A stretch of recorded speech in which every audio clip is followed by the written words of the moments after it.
standing on the shoulders of the ones who came before me. I am stronger for their courage. I am wiser for their words.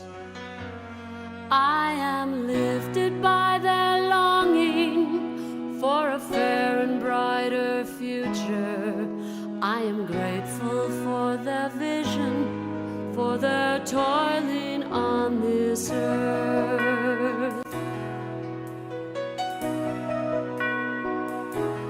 We are standing on the shoulders of the ones who came before us.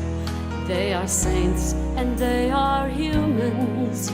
They are angels, they are friends.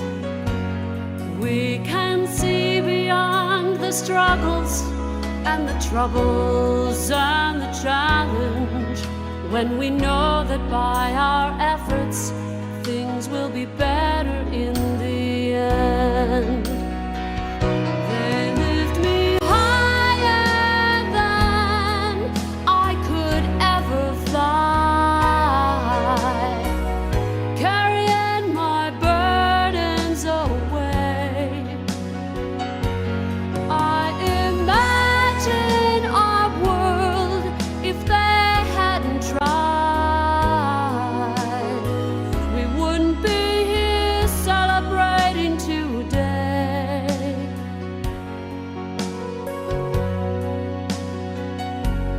I am standing on the shoulders of the ones who came before me. I am honored by their passion for our liberty. I will stand a little taller, I will work a little longer, and my shoulders will be there to hold the ones who follow me. They lift me higher than I could ever fly, carrying my burdens away. Welcome to the Forgotten History of Women's Suffrage. Today we're at the Titanic in 1912. Fortunately, we're actually after 1912, and we're here with the first classmate, Jody, who has come to tell us something about the amazing women that were on the Titanic at the time it sank.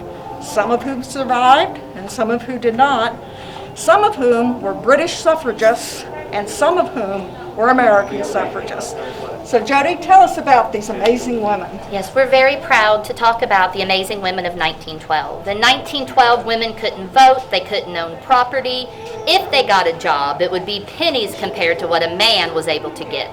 So we have pulled about 16 women that we have identified as amazing women of 1912. Some of them were suffragettes and suffrages from England and America. Of course, one of the most famous American suffrages is the unsinkable Molly Brown. I do have the honor of portraying her at times throughout the museum. No one ever actually called her Molly. Her name was Margaret, and it's because of that musical, The Unsinkable Molly Brown, that people call her Molly. They decided that you couldn't sing her name Margaret. They decided to use Molly, but you know, her nickname was Maggie. It could have been the unsinkable Maggie Brown. May I have your attention, please? Sorry. My name is First Classmate Jody, and I'd like to thank you. So, of course, the unsinkable Molly Brown. Most people don't know that her name was actually Margaret, and her nickname was Maggie. But when they made the musical about her, they decided to sing Margaret. Sounded funny, so they gave her the nickname Molly. It should have been the unsinkable Maggie Brown if they wanted to be historically correct. Margaret Brown does run for Senate 8 years before women could even vote. And the most little known fact about her is she helped start the juvenile court system in America. She found out that children in Denver committing crimes is because they were orphans. They were stealing to help feed little brothers and sisters.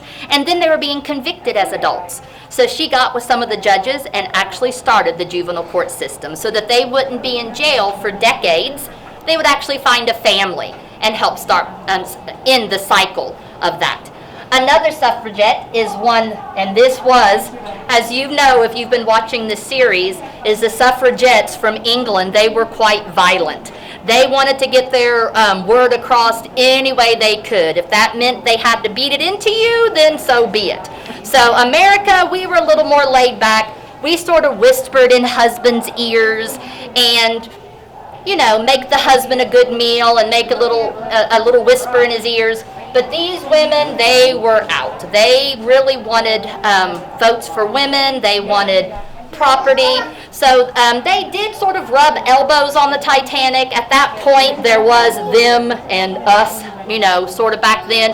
Molly Brown, Margaret Brown, she didn't really care. She liked them all. As long as they were getting the point across, she was happy. Mm-hmm. Okay, and the suffragette, you use that term, was a Yes. term in England, accepted by the women there, but seen by American suffragists as really being derisive, because it's a French diminutive suffix that means smaller than, or version of, artificial version of, like a dinette, it's not a dining room table. Right. Leatherettes, vinyl, that sort of thing. And so they would not have used those words. They would have, Molly Brown would have called herself a suffragist. A suffragist. That's right. And they, do you know whether Edith was involved in any of the acts where they broke the windows of Parliament or set fires? Not or that I something? know of, not that we have seen in all of our reading. Most of our suffragists that were from England were pretty laid back and pretty demure. You know, they still had that English proper, you know, hold their head up high and not do too much. Most of ours on the Titanic was still from old money, so they still had that wealth and that to do and not do anything untold. So they pretty, some of the daughters of some of them though, they were a different story. Yeah, different generation. Okay, and so tell us about Sylvia Caldwell. Sylvia, she is actually a missionary she is actually from Bangkok, Thailand at the time. Women weren't supposed to be missionaries, the same with Annie Funk. What makes Annie Funk different than Sylvia Caldwell is that Annie was single. So not only was she a missionary, but she was a single missionary At woman 38. at 38. An old maid. An old maid. So, you know, society tells her that she's just supposed to be, you know, cooking and maybe taking care of her brother's household or something like that, not becoming a missionary. So Annie Funk actually gives up her seat to a mother and child on the Titanic. Did she Sylvia, survive? no, she does not survive. Sylvia does. She is a very rare family because her husband, and her child survived, which was very rare on the Titanic for a whole family to survive. Wow, wow. And then you have Elsie. Yes, Miss Elsie Bowerman, she becomes the first female judge in England. Yes, go girls. So these girls, what we say is they broke the glass ceiling and they paved the way for what we do today. It may not sound like a big accomplishment in the year 2020, but to be a female lawyer and the first one, Lady Duff Gordon, she was a famous dress designer on board. It's normally a man-dominated dress designer. She did away with corsets. Yay. I know. Woo! Yay. Irene Harris actually becomes the first female Broadway producer. She gives Barbara Stanwyck her start, who goes on to star in A Night to Remember, a Titanic movie. I guess she survived. Yes, her husband does not, though. Oh. The only one that doesn't survive is little Annie Funk. And what about Dorothy Gibson? Dorothy Gibson is a famous movie star on board. She's actually one of the first Coca-Cola pinup girls. Highest paid actor, period. Not a suffragist, I guess. No, she was not. She liked her money. She liked to play, so. Wow, some pretty amazing women. Mm-hmm. So, And look, Miss Helen Candy wrote a book on how women may earn a living. Oh, Quite the goodness. scandal in 1912. A woman earning a living? Huh? Yes, well, that would encourage them not to get married. exactly. Oh my, that would Even upset worse. That would upset the social order. It would. Yeah, and they wouldn't have children, and the world would come to an end. Those are some of the arguments Exactly. that were used against suffrage in America. Which is sad, yes. Oh, If she okay. doesn't feel like getting married, don't get married. Okay, and so here at the Titanic Museum, do you honor other amazing women as well? Yes, we have another board over here, and on our survivor wall, we have all the suffragists. They actually have their yellow pin so that you know who was who on board the Titanic. Okay. Oh, how many suffragists total? There was 8 in total. And how many of the 8 survived? All but one, I believe. Wow. Mm-hmm. Wow. They were a resilient bunch. They were, I think the one that doesn't survive decides to stay with her husband. She, you know, her children are older and grown, so she just decides to stay with him. Wow. Yeah. Okay. Well, do you have time to Sure. to tell Yes. us about these other I ones? do have another favorite. Little Ava Hart is 7 years old on the Titanic, and she goes on to be the first female magistrate in England. You have Violet Jessup, who really writes about the behind the scenes of working as a woman on a ship. Can I ask you what a magistrate did in Britain? It's like a judge. Right. Okay. Mm-hmm. All right. Um, And she was a crew member? Yes, Wow. Violet. She wrote a no holds bar. I mean, she talked about what it was like to be a woman and working on a ship. Oh my. All the advances she got, things like that. So it was very, you know, people are like, you're writing about what and saying who, and she was naming names and all that.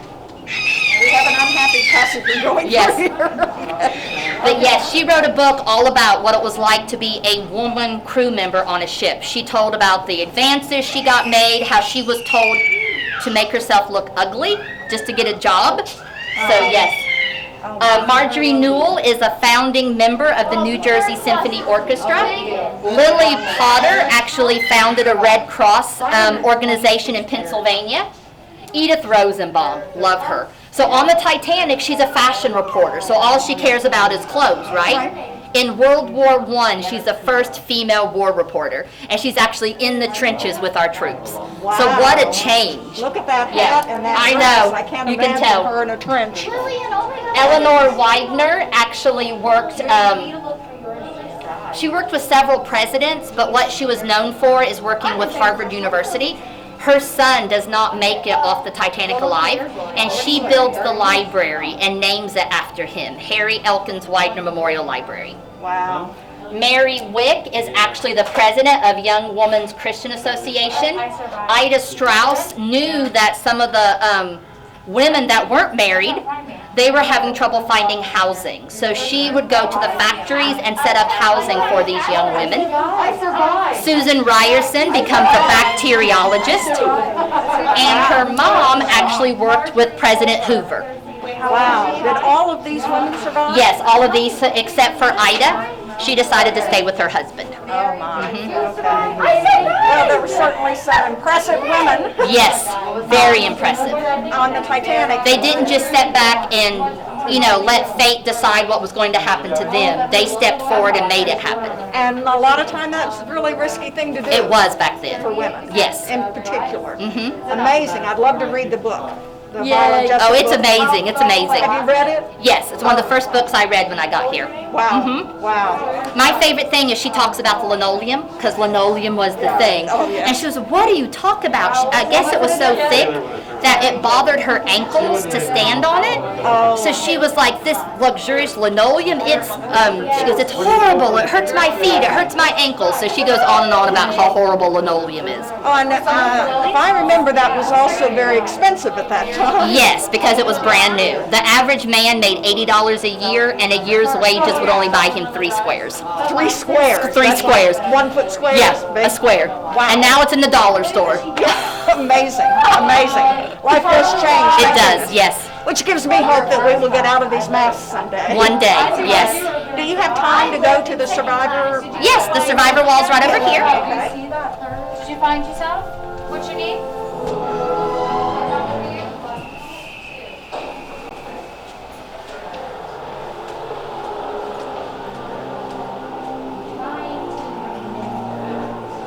See, we even have it here that's what it is.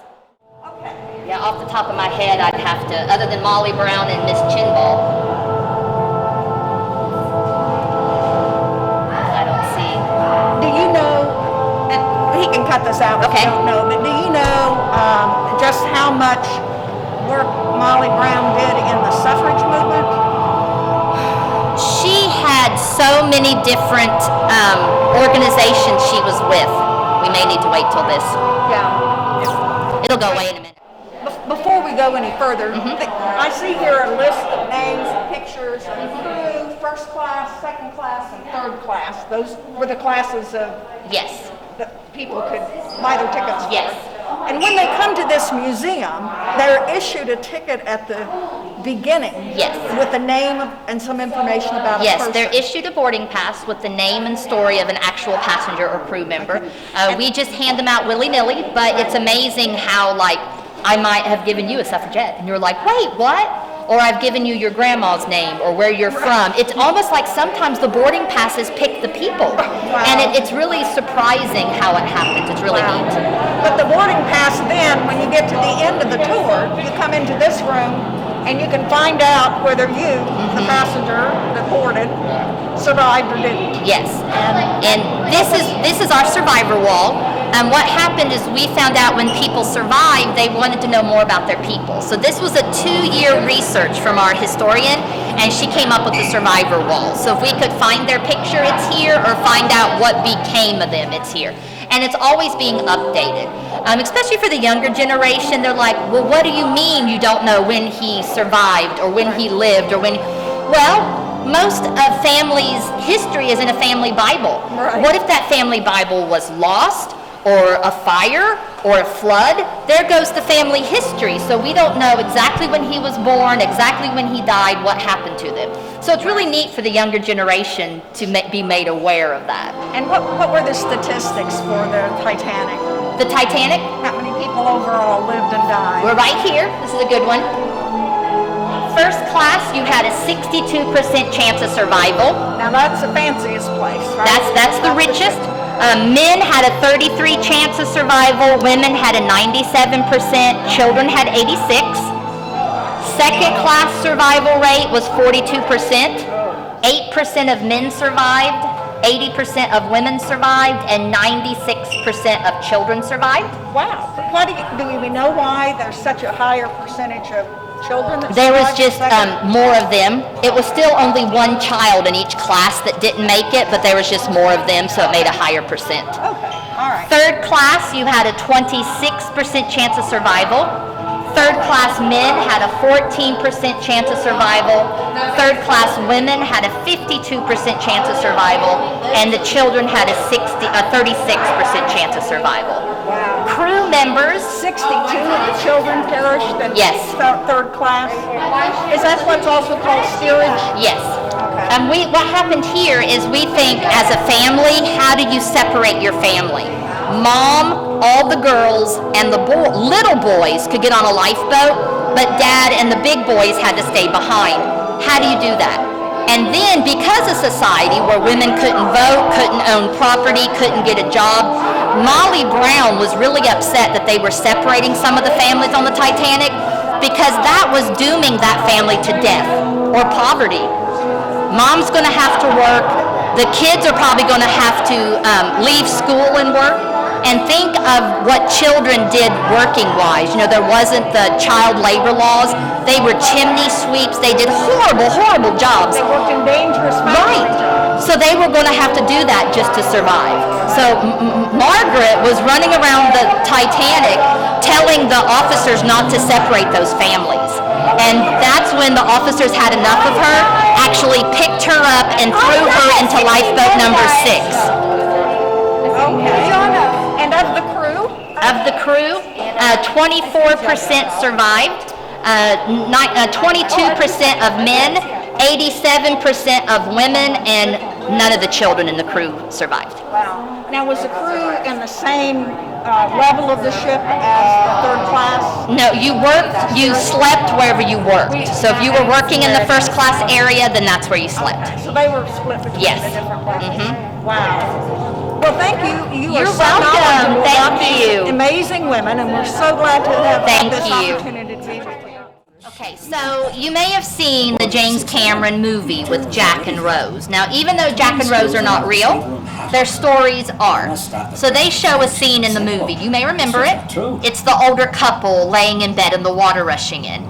That's the Strausses, and I want to tell you the real story. Their names Rosalie are Ida Isidore Strauss and Ida is a Strauss. 63-year-old They're the woman owners and founders of married Macy's to department Isidore store. Strauss. What really happened Multi-millionaire is Ida got into a Macy's lifeboat, department store. found out her husband They couldn't were join her, returning and got from a out. trip to the Riviera. She said, we've been married for over 40 years. Where you go, I go. So we will live together, so we will die together. They were last seen holding hands on the deck of the Titanic. Only his body was recovered, and this is his wedding band right here. The family has graciously loaned it to us. For the 100th anniversary in 2012, I had the honor of escorting their great-grandson. Wow. Yes. Wow. And Miss Strauss was for, I don't know if you would call her a suffragist. She was really for the working woman, though. She found out that they had no place to live, so she made sure some of the factories had side rooms that these women could actually find some place to live and take care of themselves, because they were single women, and that was not the thing in 1912. Well, and the fact of the matter is, the women's suffrage movement started out as a very broad movement, not just Right. about the right to vote, but equal pay for equal work and equal opportunity in professions and jobs. So I think So she was more she on that wasn't, end of it, at yes. least in spirit, Yes. a part of them. Yes. Yes. But she decided to stay with her husband, and this is the room we have behind me. This is the room, something like they would have been in. This one is decorated in the Regency style. Each one was decorated differently, so this is the Regency style. This room was 2 bedrooms, your own private bathroom, which was unheard of on a ship, and a parlor. Back then, this room was about $3,000. In today's money, $95,000. Yes, for a 7-day voyage, but they own Macy's, they'll be fine. Wow, is that one of her dresses? This is a Lady Duff Gordon dress. This is a tea gown. Harold Bride. We found the drawing of this dress. As far as we know, Lady Duff Gordon never made this dress. We did find the drawing, and using an antique costume designer, she made it for us. So this is a tea gown. Women change clothes for everything. You had a tea gown, a breakfast gown, a lunch gown. This is a tea gown. Okay. All right. A very different life in 1912 if you were wealthy. Exactly. And I always think, who cleans all this stuff? The maids. Well, actually, I'm here to help the women get dressed. I did no cleaning whatsoever. Oh, that's Isn't that lovely? I made $5 a month, but they tipped me in jewelry, so. Oh, really? Yes. Ah, $5 a month. $5 a month. It may have been, it wasn't a, like an heirloom piece, but oh, I've already wore this to 3 parties. And they would tip us in jewelry. Wow, very nice. Yes. That must have been a hard job to get. A lot of Very hard. competition. Yes, a lot of competition. Very, very nice. Especially who you were with. You know, who gets the Astors, who gets Margaret Brown, who gets the movie Right. star. Right. Yes, there was a Wow. pecking order. So would Margaret Brown have stayed in a room similar to this? Yes, she was in a parlor suite. Wow, Olympic fencing very nice. medalist and Scottish aristocrat. And all dressed up for Open Christmas. doors of Exactly. Beautiful. Okay. He's really good about the piano. Was this on the Titanic, or is this one like what was on the Titanic? Just neither one. It is just a similar piano. We had Steinways Right. made in Queens, and this was made in Boston called Iverson Punk, but it's from the same era, 1906, and actually 6 years older than the Titanic. Okay. And we acquired it from an estate sale. And of course you have a violin. That's my violin, my personal instrument. Can you It's- play that? Sure, absolutely.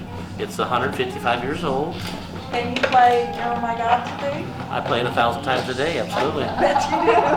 Very well Was that rehearsed. really played on the Titanic? Yes, it was. I'm running downstairs, Absolutely. okay, so they can take care of it. Sure. You're welcome.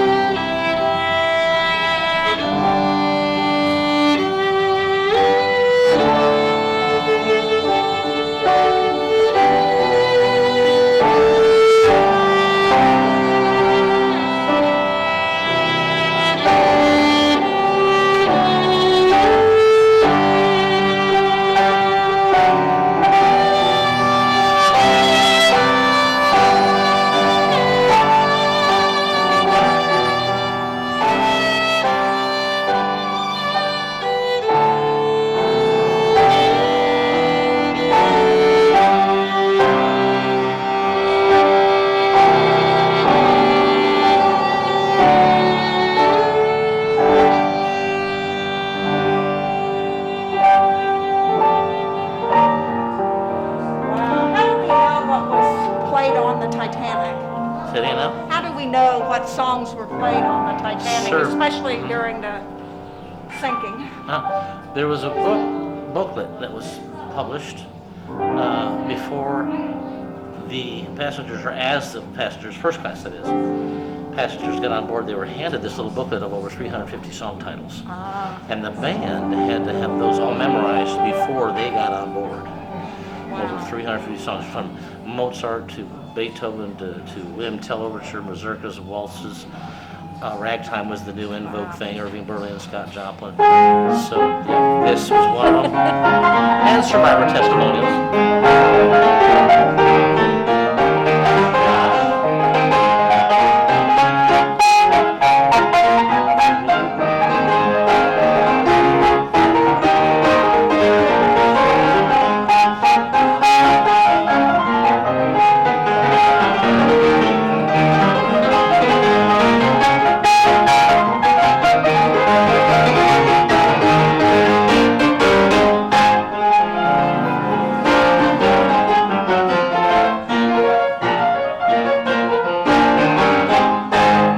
Officer Josh, yay! Yes, this violin was found on Wallace Hartley's body. He was the band leader. He was floating upright and had the inside of this leather valise strapped to his chest over his life vest. Oh my. So when they recovered his body, they were able to salvage it.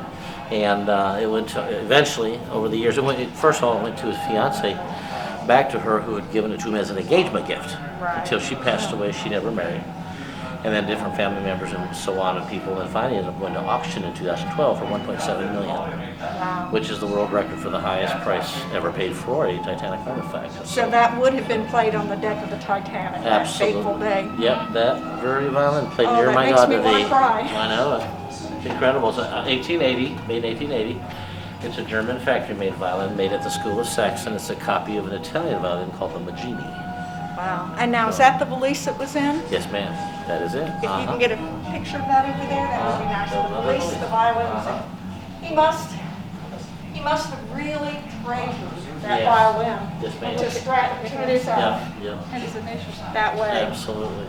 Absolutely wonderful. From his fiancée, the special gift, you know. Wow. Wow. And now you have in this room pictures of some of the, All eight. all of the musicians that were on board. Yeah, these were all the 8 professional that were hired. And they all perished. And they all perished. Yeah, unfortunately lost them all. How very sad. So, yeah. Well, you do a wonderful tribute to them. Thank you, ma'am. Thank And you to so music. much. I think music speaks to people when words don't. Yes, ma'am. I believe that Very too. important ways. And so you both are Yeah. very talented. Thank Thanks you. for Josh and Josh for playing the Officer piano. Bill. And you're Officer Bill. And Yes. that's so much. And I like that's the heart of the ocean, isn't it? Or something Well, similar. it's very similar. Very similar. Well, say it's a little different shape. It's not But quite the right Yeah, light. He's yeah, referring to my different shape. necklace. It's not Yeah. quite the heart of the The ocean. color was But I different. couldn't Yeah, resist yeah. it when I was getting Sure, dressed. It just seemed so absolutely. perfect for today. Absolutely. Okay. Well, Well, sure, thank nice. you again so much for all Yes. your help. Been an honor to have you. Thank you. I think we'll go to our quick Did You Know now. Okay. And basically, did you know that the British movement for women's suffrage, the organized movement, started, most people say after the 1900s, around 1905, and they gained suffrage. It was only for women 30-something and over. I mean, it was a little bit restricted, but they did gain suffrage in 1918, ahead of the United States movement. Our movement started in 1848 and took till 1920, and possibly because it was started by Quakers Yes. who were pacifists and who didn't employ the same kind of violent tactics that the British women did. Now, I don't know that the violent tactics pushed it Right. over for them or not, but it's a big distinction Right. between the two groups. So thank you so much. You're welcome. You're welcome. It's been a delight to learn about these people. Yay. I'm going to take a look at some of the rest of the ship. No problem. And Thank you. And for our viewers, I hope you will come back with us next week for another visit with us to learn more about the forgotten history of women's suffrage. Thank you so much. Standing on the shoulders of the ones who came before me, I am honored by their passion for our liberty. I will stand a little taller, I will work a little longer, and my shoulders will be there to hold the ones who follow me.